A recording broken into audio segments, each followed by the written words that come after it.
Hello, everybody. I want to welcome you in sadly, Oh, our last episode. And, it's a really emotional moment because you were together with us since the beginning of this adventure, but sadly, it has to go to an end. And because it's an emotional moment, we want to talk about, and we decided to talk about what were the most emotional movies we have ever seen. So, first, as you can see, we're again all the team together. That's pretty awesome because it's gonna be the last episode and it's good to be everybody together. So I'm gonna start with what about you, Tao? What would you tell us? me? What has been the most emotional movie you have ever seen? Yeah, so today the topic is emotional film. So I would love to talk about the Korean film. Yeah, I think like most Asian people has know this film is named like Along with the Gods. It was released in 2017 and the film was shot as one, but it's presented in two parts. So today I would like to talk about part one. It's called The Two Worlds. I mean, this movie tells the life after that. I mean, the movie started from a firefighter, Kim Jong-un, who died while rescuing a child from a fire. And after that, he is accompanied by three guardians who will defend and accompany him in the face of the child in the afterlife. Uh, yeah, because the Kim Jong-un is a good man when he living, so he gets the title as the noble spirit in the film. So there are seven trials for 49 days in the life that Kim Jong Un have to overcome, uh, so he can um, live again. You know, I mean, in the Asian Reborn. culture, yeah, reborn. Yeah, that's the word we will say. Yeah, the seven trials to go through is namely like betrayal, violence, laziness, murders, injustice, deception, and kinship. Um, the main actor that have passed six trials, but the last trial it really made me cry. I mean, yeah, a little bit. It's just about the conversation between his mom, him, and his younger brothers. Because like Kim Jong Un had he left his home for 14 years. I mean, because of the poverty and his guilty, and his younger brother really hate him because like he now wonder like why he left the family, something like this. I mean, but you know, although he live far away his family, but the main actor he work a lot of job to send the money back for his family.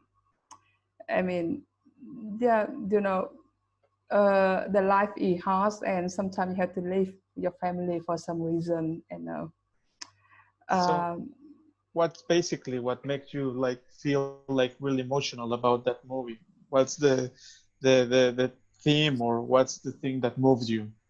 yeah, I said that it's just because like the love between his mom and son, because like he left the home for 15 years without uh, talking with his mom, and and when he died, and then he have the chance to miss his mom and talk with her how much he loved her, something like this.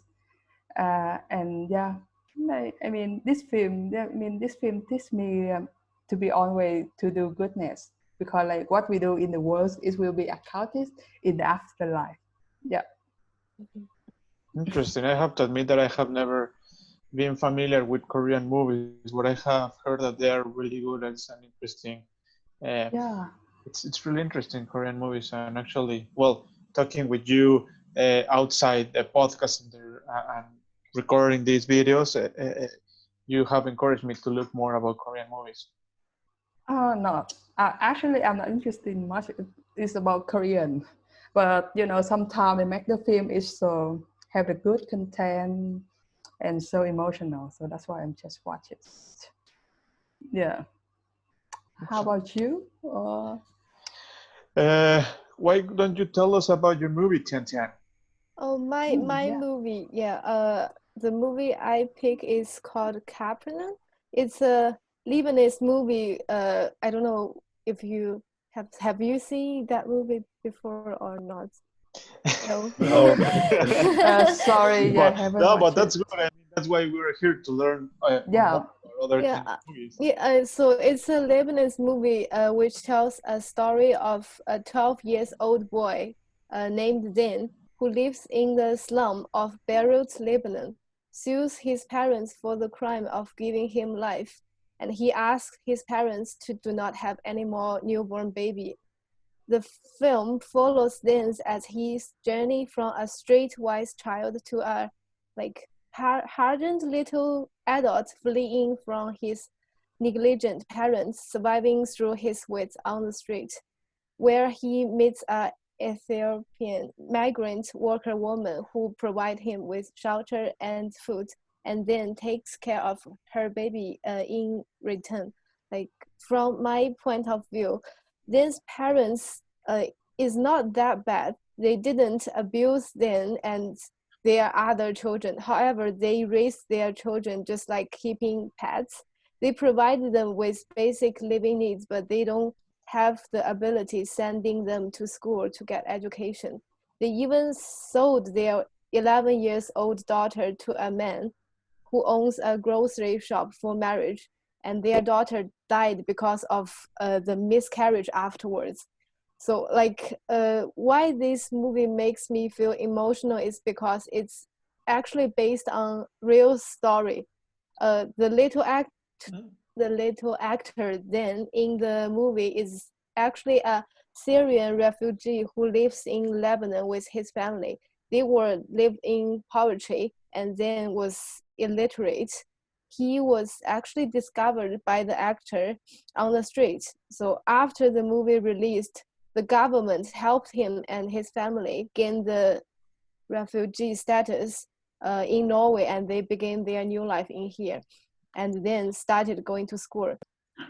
I think the movie changed his life, but and I believe every child deserves a better future and better life, regardless of races and religion. However, like there are too many child in this world who live in like extreme poverty and barely have any chance to get access to basic education. Like I think we as human beings still have a long way to go to fix this issue, and I don't think it can be fixed very quickly. So that's my emotional point. Yeah. Interesting. And when it is like a real life a movie that's thinking that it's real makes you feel like more emotional about it, right? Yeah. Like, yeah, because sometimes you watch a movie and it's like, oh, okay, that's fiction. But when you know that it's a real life, it's like, what the hell? So this really happened, Yeah. It's a very good movie. It's worthwhile watching if you have time. Yeah, I would watch it. Yeah. That's really interesting. Yeah, thank you for the recommendation. That's good to know about Lebanese films. Excellent. So you're gonna talk about another real life movie, right, Daniel? Sorry? You're gonna talk also about a real life movie, right? Yeah. Inspired. I don't remember the man's name, but before I even mention the movie, I'll just mention some of like my honorable mentions of movies that I was considering. I have an affinity for Robin Williams. I shared that with my favorite movie last week. I was thinking about Good Will Hunting. I was thinking about Patch Adams as two really solid movies, very emotional movies to choose from. Also real life, right? Patch Adam was also real. Yeah. And like I didn't choose those. And another one I was thinking, and I do want to mention this, Your Name, which is an anime movie, and that if you've ever seen that movie, you're on the brink of tears. Like it is just so powerful. The storytelling in anime is just second to none. Like I think a lot of North American television and Hollywood could really, really benefit from having just these different storytellers come in and start telling stories. But anyhow, my movie that I did choose is a movie starring Will Smith.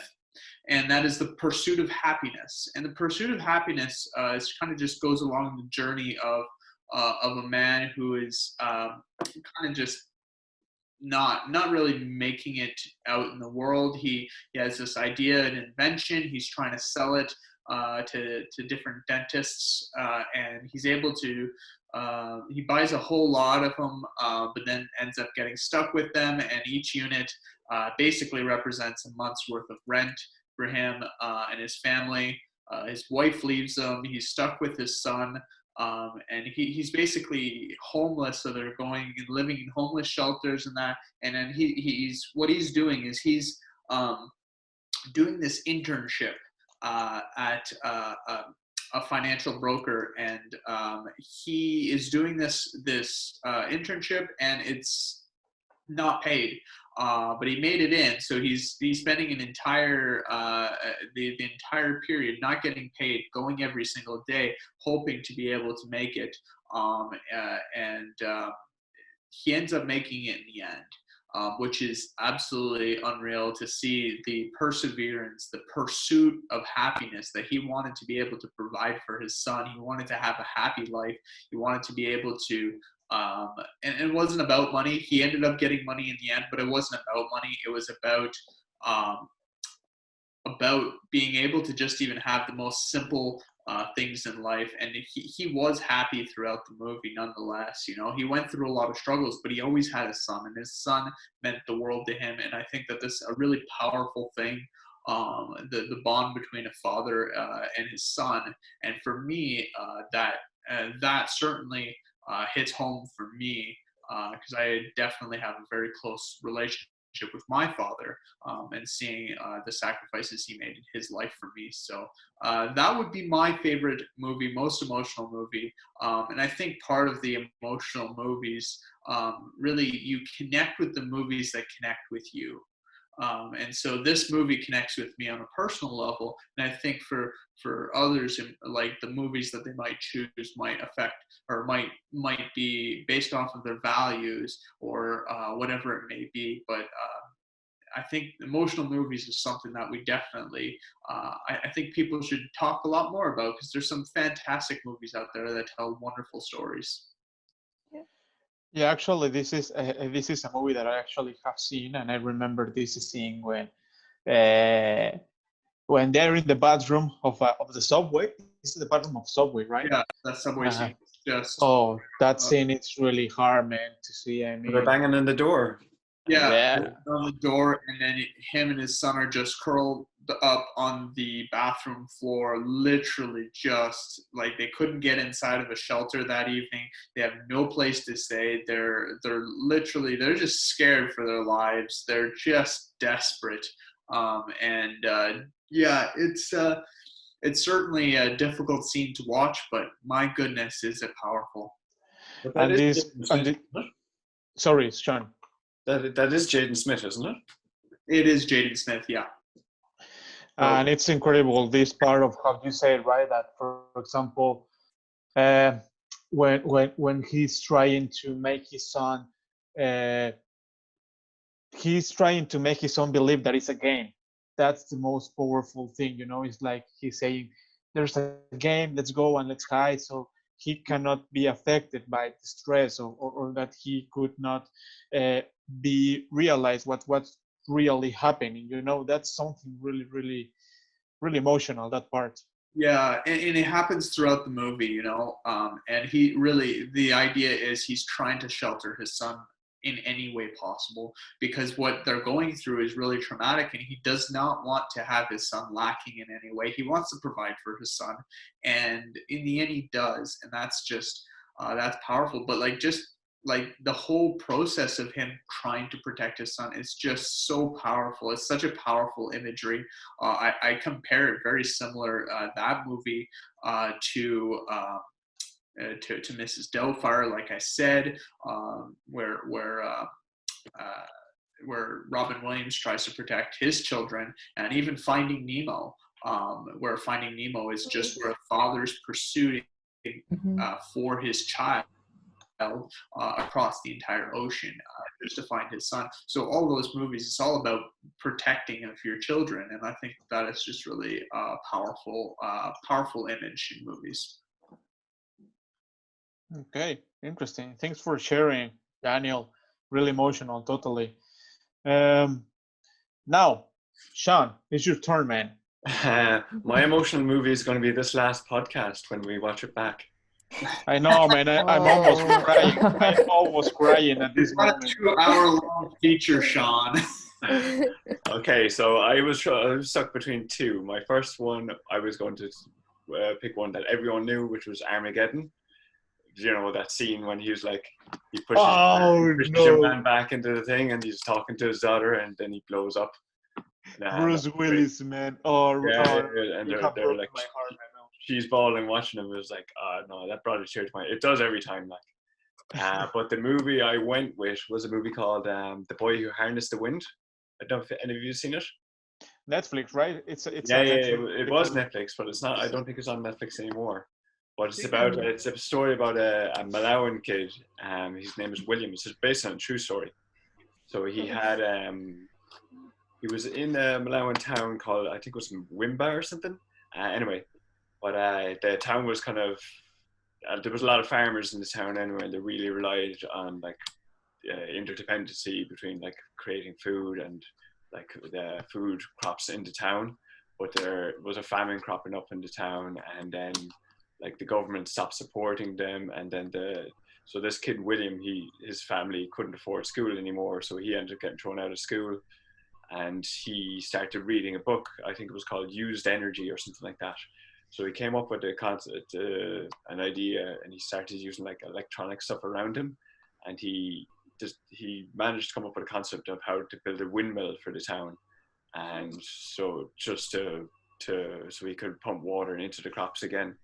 But what happened? So yeah, so he like the last thing that their family had was the family bike, and they needed this bike to go to other towns and get food. So if they didn't have the bike, they'd starve to death. So eventually, after the father was very reluctant to give it to him, but he eventually gave him the bike to take apart so that he could build a windmill. And there's this moment towards the end of it where he had the windmill built. The whole community surrounded him. They helped him build the windmill, and there was this moment when they turned it on, and so it started going around anyway. And there was kind of the anticipation of waiting to see if the water would irrigate into the soil, and then like it was kind of disappointment for a minute, and then you see the first drop of water, and you can see the father looking at him. The father's really proud, and it was like, oh my God, he did it! And like this 14-year-old kid managed to like save the whole town, and like they've managed to make crops again after that. It's a lovely story. I remember I was on my list on Netflix. I don't remember it's still. I haven't watched it. I have to admit it. I just know that it was on Netflix. Yeah, no, it's really good. I definitely recommend watching it. I don't think it's there anymore though. So sad. So I know that the CEO of Netflix is really huge fan of this podcast. So we would like to tell him that he should totally do something so we can watch this movie again on Netflix. Yeah. Yeah, I We hope he get listens to to do this. that. Yeah, definitely. What about you, Moises? What's your most emotional film? My most emotional film, man. There is one that totally that I remember. I was really emotional about it. The Green Mile. Have you watched it? I love The Green Mile. I own the movie. I bought it because I wanted to watch it. It's at home waiting for me, and I need to watch it. Man, you need to watch it. What about you, Tian or Thao? Have you watched The Green Mile? No, I was Sorry, this is the searching it first right now. time. Yeah. With Tom Hanks? With Tom Hanks? Green Hanks? Mile. I know Tom Hanks with Forrest Gump. I hope you know Tom Hanks. But I would love to hear more from you, Moses. Excellent. Well, well, this is a movie that was released actually in 1999. It has been a while ago.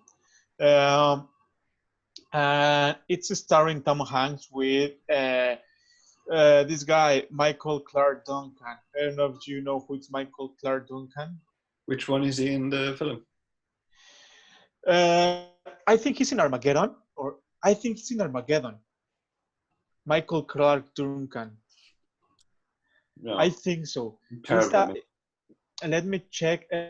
I think, yeah, he's in Armageddon. He's Bear. Oh, I think I do. Yeah. Bear. He appears in the movie Armageddon. Bear.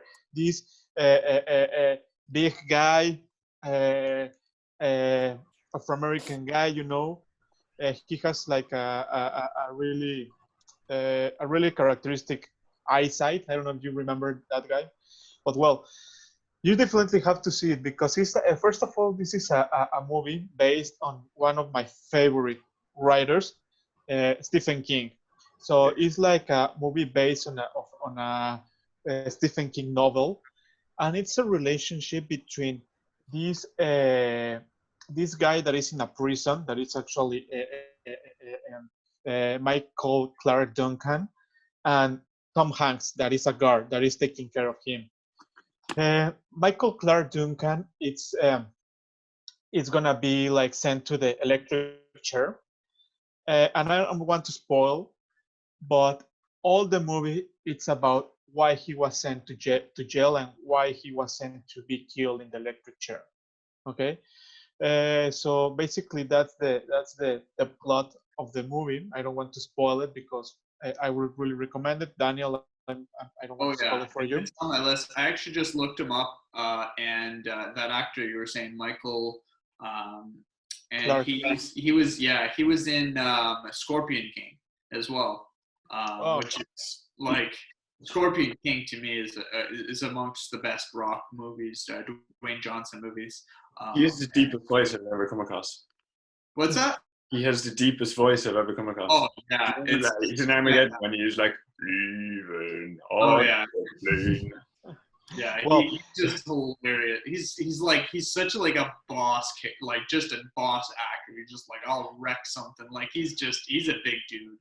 That's the interesting thing about this movie because you know he's like the one that is in prison, and you see that guy and he looks like bad. He looks like I don't know, like a really mean guy. But when you start to know the character on the Green Mile, you're gonna find like he's a really nice guy. That he has a really big heart, and that's what I think. That mix of feelings is what makes this movie emotional because you see this guy big and you start and you hear what he has done and why he was sent to electric chair and you're like I cannot believe he's done that, you know. So you can find like at the end he's a really lovely guy, so that's why I think it's really emotional, you know. So I totally recommend it to you. I think that's a really good one. Right. So, with everybody sharing our emotional movies, I think it's time to say goodbye to this first season. Emotional moment. This is time to say goodbye. We just want to say to our followers, our 13 followers, thank you, 13 followers. We really loved you. We want to say to our 13 followers, thank you so much for following us. We're finishing this first season because we were hired by Hollywood. They really enjoy our podcast, so we're gonna be hosting the Oscar Awards next year. So we're gonna be over there. And I just want to tell you, if you think that we deserve an A1 on this assignment, please thumbs up this video. And if you think that it was the best podcast, well, double thumbs up, please. And well, I don't know if you want to say something, guys. Some emotional words. Do you want to say something? No. It's I had good time making video and podcast with you guys. Yeah. Aww. Yeah, Yes, this is we love you guys. We miss you. Yeah.